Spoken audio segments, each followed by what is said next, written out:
Hi hello welcome to our channel. నేను మీసిర. ఇప్పుడే మన ఛానల్ చూస్తున్నట్లయితే తప్పకుండా సబ్స్క్రైబ్ చేసుకొని ప్రోత్సహించాలని ఆశిస్తున్నాను. ఇక కథలోకి వెళ్దాం. Villain part 5. శివ, నిన్ను మన మేడం గారు పిలుస్తున్నారు అని మేనేజర్ చెప్పగానే ఆశ్చర్యంగా అనిపించింది శివకి. నేనేమైనా వెధవ పని చేశానా ఏంటి, మేడం గారు పని కట్టుకొని పిలుస్తోంది అని మనసులో అనుకుంటూ జ్ఞాన క్యాబిన్ వైపుకు అడుగులు వేశాడు శివ. ఆలోపే అభయ్ రాలేదని గుర్తుకొచ్చి, ఈ అభిగాడు ఎక్కడ చచ్చాడో, ఏం చేసి చచ్చాడో, అసలే ఆఫీస్కి కూడా రాలేదు, పోతూ పోతూ నన్ను ఇరికించిపోయాడు వెధవ అనుకుని కాస్త కంగారుగా పడుతూనే జ్ఞాన క్యాబిన్కి వెళ్ళాడు శివ. మేడం అని పిలిచాడు. తలెత్తి చూసింది జ్ఞాన. మీ ఫ్రెండ్ ఎక్కడా అని జ్ఞాన అనగానే గతుక్కుమన్నాడు శివ. నిజంగానే వీడేదో సేచి చచ్చాడు, ఆఫీస్కి డుమ్మా కొట్టాడు అని మనసులోనే అభయ్ని తిట్టుకుని, తెలీదు మేడం అన్నాడు శివ. నిన్న సండే కదా, హాలిడే సరిపోలేదా మీ ఫ్రెండ్కి? కనీసం లీవ్ తీసుకున్నట్టు ఇన్ఫార్మ్ చేయాలనే సెన్స్ లేదా అని అడిగింది జ్ఞాన. జ్ఞాన అలా అనడం నచ్చలేదు శివకి. అభయ్ వర్క్లో ఎప్పుడూ పర్ఫెక్ట్గానే ఉంటాడు మేడం, వాడు ఆఫీస్కి ఎప్పుడూ సెలవు పెట్టడు. అసలు ఏదైనా హెల్త్ ప్రాబ్లం అయి ఉంటుంది, ఎక్స్ట్రా లీవ్స్ కూడా తీసుకున్నది లేదు ఎప్పుడు అన్నాడు పూర్తిగా చెప్పలేక. ఓకే, నేను అర్జెంటుగా అభయ్ని కలవాలి, చాలా ఇంపార్టెంట్ అంది జ్ఞాన. ఇప్పుడే కాల్ చేస్తాను మేడం అని పాకెట్లో ఉన్న ఫోన్ తీసి వెంటనే అభయ్ నెంబర్కి డయల్ చేశాడు శివ. స్విచ్ ఆఫ్ అని వస్తోంది. ఎన్నిసార్లు ప్రయత్నం చేసినా అదే విషయం జ్ఞానతో చెప్పాడు శివ. నన్ను వాళ్ళ ఇంటికి తీసుకెళ్ళగలరా అంటూ శివని చూసింది జ్ఞాన. తను విన్నది నిజమో కాదో అని కళ్ళు తేలేసి చూశాడు శివ. మేడం, మీరేమన్నారు? మా అభి వాళ్ళ ఇంటికి మిమ్మల్ని తీసుకెళ్ళమంటున్నారు, అదే కదా అంటూ తను విన్నది నిజమో కాదో అని బుర్రగోక్కుంటూ అడిగాడు. అదే ఆశ్చర్యం మెయింటైన్ చేస్తూ శివ. అవును మిస్టర్ శివ, సీరియస్గా చెప్పింది జ్ఞాన. సరే మేడం అనగానే వెంటనే కుర్చీల నుంచి పైకి లేచింది జ్ఞాన. అప్పటికప్పుడే అనుకుని ఆశ్చర్యపోతూ హడావుడిగా జ్ఞాన వెంట అడుగులు వేశాడు శివ. డ్రైవర్ పక్కన శివ కూర్చుంటే వెనక కూర్చుని సీరియస్గా ఆలోచిస్తోంది జ్ఞాన. శివకంతా అయోమయంగా ఉంది. కాస్త దూరం వెళ్ళాక, మేడం, మా అభిగాడు ఏదైనా వెధవ పని చేశాడా భయపడుతూనే అడిగాడు శివ. అతని వైపు సీరియస్గా చూడగానే టక్కున నోరు మూసుకున్నాడు శివ. అది కాదు మేడం, అభి చాలా మంచోడు, కాకపోతే అల్లరోడు, ఏదైనా తెలిసి తెలియక చేస్తే వాడినేం చేయొద్దు మేడం అని అన్నాడు శివ బ్రతిమాలుతున్నట్టుగా ముఖం పెట్టి. మిస్టర్ శివ, మీరు కాసేపు సైలెంట్గా ఉంటారా కాస్త గంభీరంగానే చెప్పగానే టక్కున నోరు మూసుకుని ముందుకు తిరిగాడు శివ. దేవుడా, మా అభిగాడు ఏదో చేశాడని క్లియర్గా అర్థమైపోయింది. మా మేడం వాడిని ఏం చేయకుండా చూడు స్వామి అని గాల్లోనే దేవుడికి దండం పెడుతుంటే అటు డ్రైవర్ ఇటు జ్ఞాన పిచ్చి వాళ్ళ చూశారు శివని. మేడం ఇక్కడే అని శివ చెప్పగానే డ్రైవర్ కారు ఆపాడు. జ్ఞాన కారు దిగింది. చిన్న గేటు, ప్రహరీ గోడ కూడా అంత పెద్దగా ఏం లేదు. ఏవేవో పూల మొక్కలు నాటి వేప చెట్లు, బాదం చెట్లు ఉన్నాయి. శివతో పాటు గేటు తీసుకుని లోపలికి అడుగుపెట్టింది జ్ఞాన. ఒకటే అంతస్తు గల ఇల్లు. ఇంటి బయట టెర్రస్ మీదకి వెళ్ళడానికి మెట్లున్నాయి.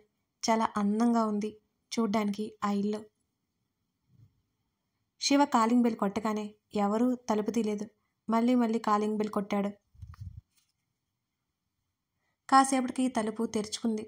ఎదురుగా ఉన్న శివని చూడగానే, రే అడ్డగాడిదా, కామన్ సెన్స్ లేదురా నీకు? ఒకసారి కాలింగ్ బెల్ కొడితే సరిపోతుంది కదా, పదే పదే దానెందుకు చావగొడతావు అని విసుక్కుని, ఇంతకీ పొద్దున్నే ఊడిపడ్డావు ఏంటి, ఆఫీస్కి పోలేదా అంటూ దారిచ్చాడు శివకి అభయ్. శివ ఇంకా అక్కడే ఉన్నాడు కంగారుగా చూస్తూ. చెవులు దొబ్బాయా, బండరాయిలో సైలెంట్గా ఉంటావేంట్రా, రా లోపలికి అన్నాడు చిరాగ్గా ముఖం పెట్టి అభయ్. శివ పక్కకు తప్పుకోగానే జ్ఞాన కనబడింది. అభయ్ కళ్ళల్లో మెరుపు వచ్చింది క్షణాల్లోనే. రే అభి, కంట్రోల్లా కంట్రోల్, ఇప్పుడు అమ్మాయిని చూడనట్టు ఆ కక్కుర్తి ఏంట్రా నీకు, నోరుముయ్ తనకు తానే చెప్పుకుని సర్దుకున్నాడు అభయ్. హాయ్ మేడం, మీరేంటి ఇక్కడ, పెద్ద సర్ప్రైజ్ తెలుసా, రండి రండి అంటూ దారి ఇచ్చాడు అభయ్. జ్ఞాన లోపలికొచ్చింది. నువ్వు కూడా రా అన్నాడు శివని చూస్తూ అభయ్. నాకు ఆఫీస్లో పని ఉందిలేరా మేడం, ఇక నేను వెళ్ళనా అని జ్ఞాన వైపు చూస్తూ అన్నాడు శివ. అలాగేనన్నట్టు తల ఊపగానే అక్కడి నుంచి తుర్రుమన్నాడు శివ. జ్ఞాన లోపలికి రాగానే ఏం తీసుకుంటారు మేడం, కాఫీ ఆర్ టీ అని నవ్వుతూ అడిగాడు అభయ్. సోఫాలో కూర్చొని అభయ్ని పైనుంచి కింద వరకు చూసింది జ్ఞాన. అక్కడక్కడ కాలిన గాయాలు కనిపిస్తున్నాయి. డౌట్ లేదు, అతను ఖచ్చితంగా అభయ్ అని జ్ఞాన ఫిక్స్ అయిపోయింది. పిల్లల్ని కాపాడింది అభయ్ అని ఆమెకు అర్థమైంది. నైట్ నువ్వు ఎలా తప్పించుకున్నావు అని అడగగానే అయోమయంగా చూశాడు అభయ్. అదే సాటర్డే నైట్ ఫైర్ యాక్సిడెంట్ నుంచి ఎలా తప్పించుకున్నావు సూటిగా అతన్ని చూస్తూ అడిగింది జ్ఞాన. మీరేం మాట్లాడుతున్నారో నాకు అర్థం కావట్లేదు మేడం. 5 మినిట్స్లో కాఫీ తీసుకొస్తాను, కూర్చోండి అని అక్కడి నుంచి కిచెన్ వైపు కదిలాడు అభయ్. ఇప్పుడు నాకేం వద్దు, ముందు ఆన్సర్ కావాలి అని అరిచింది వెనక నుంచి జ్ఞాన. అదేమీ పట్టించుకోకుండా కాఫీ పెట్టి తీసుకొచ్చాడు అభయ్. జ్ఞాన ముందు ఒక కప్పు పెట్టి ఎదురుగా కూర్చున్నాడు తను ఒక కప్పు తీసుకొని. ఆన్సర్ చెప్పమంటే సైలెంట్గా ఉంటాయేంటి, అసలు ఎలా తప్పించుకున్నాం అక్కడి నుంచి అని జ్ఞాన అడుగుతూ ఉంటే, కాఫీ చల్లారిపోతుంది తాగండి మేడం, పర్లేదు నాకు కాఫీ పెట్టడం బాగానే వచ్చు అని తాగుతూ అన్నాడు అభయ్. మెంటలా నీకు అని జ్ఞాన అరిచింది. చచ, నాకు మెంటలేంటి మేడం, మీ ఎదురుగానే ఉన్నాను కదా, శుభ్రంగా కూర్చొని కాఫీ కూడా తాగుతున్నాను, లేకపోతే కాఫీ ఎలా తాగలుగుతాను, నాకు మెంటల్ అంటారేంటి అని చిన్నగా నవ్వుతూ అన్నాడు అభయ్. ఈ కాఫీ తాగాలంటే ఏం జరిగిందో నాకు చెప్పాలి అంది గట్టిగా జ్ఞాన. సరే మీరు ముందు తాగండి.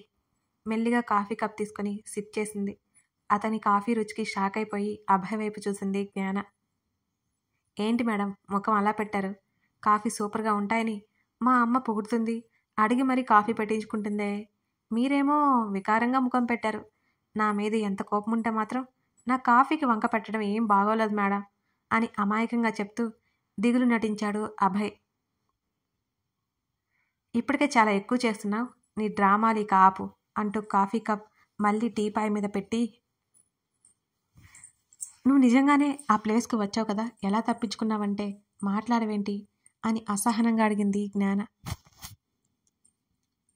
నేను అక్కడికి వచ్చానని మీకెలా తెలుసు మేడం అని అడిగాడు అభయ్.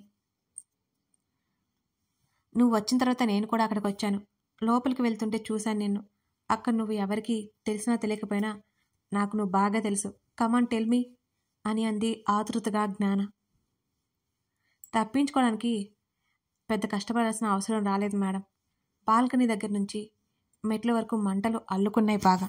అర్థమైంది మెట్ల మీద నుంచి కిందకి వెళ్తే కాలి బూడిదైపోతాను అని. అందుకే బాల్కనీకి వైపుకి వచ్చాను. కిందకు వెళ్ళే మార్గం ఏదైనా ఉంటుందేమోనని చూశాను. అక్కడ పెద్ద నీళ్ల తొట్టి కనిపించింది. అది హాస్టల్ కదా, సో అలా తప్పించుకోవడానికి ఒక మార్గం దొరికింది.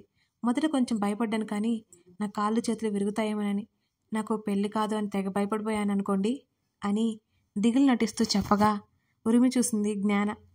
జోక్ చేశానండి, జోక్, నవ్వు రాలేదా మీకు అని అభయ్ అనగానే అలాగే సీరియస్గా చూస్తుంటే, ఓహ్ అలా సీరియస్గా చూసి భయపడుతున్నారు ఎందుకు మేడం, అసలే పెళ్లి కాని బ్రహ్మచారిని అని అభయ్ అంటుంటే, ఇప్పుడు నువ్వు తిన్నగా సమాధానం చెప్పలేదు అనుకో అని వేలు చూపించింది జ్ఞాన. ఓకే ఓకే చెప్తాను, అంత కోపం ఎందుకండి, ఎప్పుడు నవ్వుతూ ఉంటే ఆయుష్ కూడా పెరుగుతుందట అంటున్న అభయ్ మాటలకు ఈసారి చిరాకు వచ్చేసింది జ్ఞానకి. ఆమె గట్టిగా అరిచింది అసహనాన్ని ఆపుకోలేక. కూల్ కూల్ కూల్ అంటూ చెప్పడం స్టార్ట్ చేశాడు అభయ్. ఒకవైపు మంటలు అలుకుంటున్నాయి. తప్పక ఆ తొట్టి ఉంది కదా, అందులోకి దూకేశాను, నేను సేవ్ అయిపోయాను, సింపుల్ అని చెప్పాడు అభయ్.